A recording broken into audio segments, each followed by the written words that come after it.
An actor and filmmaker is suing the Los Angeles Police Department for wrongly using force against him after they stunned him with a taser when a burglar broke into his home nearly 2 years ago. So yes, he called the police if somebody broke in his home and he gets tased. So he said that police encounter happened on October 14, 2021. Snowfall actor Damien Smith had returned home by 12:30 a.m. that night to finalize preparations for a trip out of town. He was all set for a friend to pick him up and drive him to the airport when he encountered, a stranger leaving his bedroom carrying a backpack and wearing his grandfather's watch. The man falsely claimed he was a mover, then charged as Smith. Smith had grabbed a camping knife and cut the stranger's hand and told him to lay on the floor and follow his orders. Smith then called the police.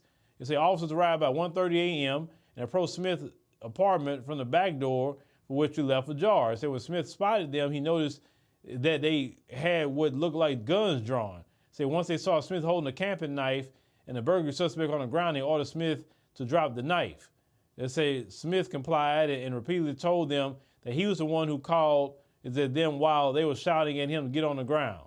At that point, Smith's neighbor, Tiffany Weisinger, ran downstairs after hearing the commotion and also tried to clear up the confusion. She said, "I see them with something drawn and I'm screaming at the top of my lungs, he's the resident."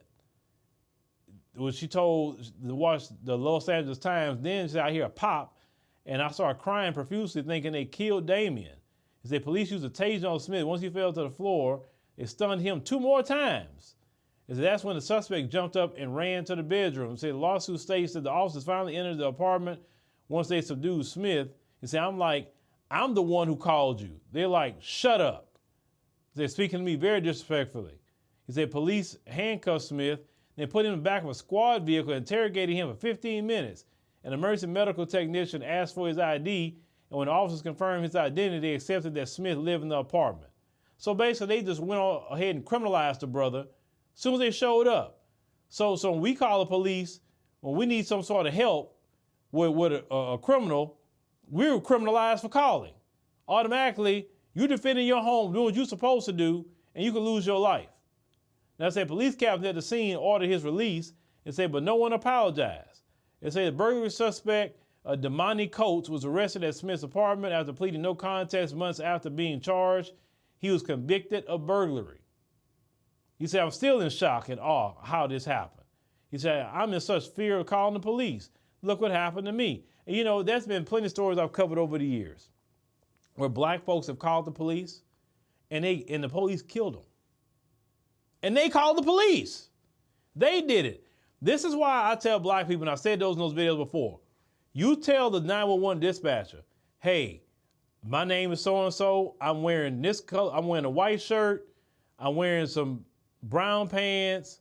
I'm wearing some black color shoes. I got this, I got that." Tell them exactly what you're wearing. That way, when they see you and they say, "Listen, also I got the guy on the ground. I got a knife in my hand," let them know that.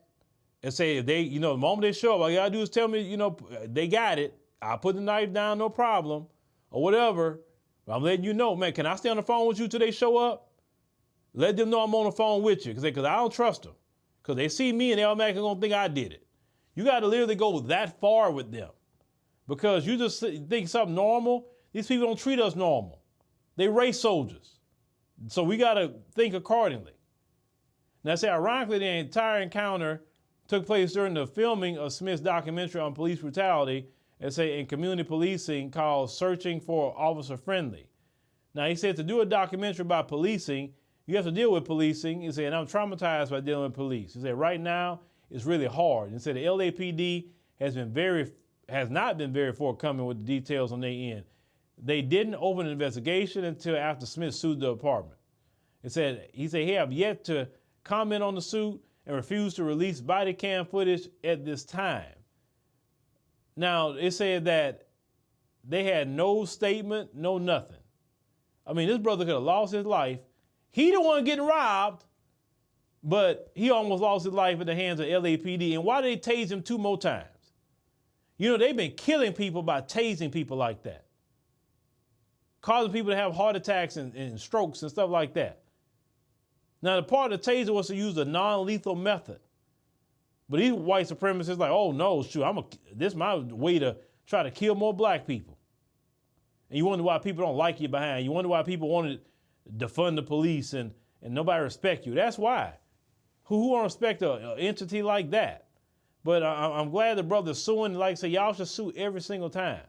Don't let these people get away with anything.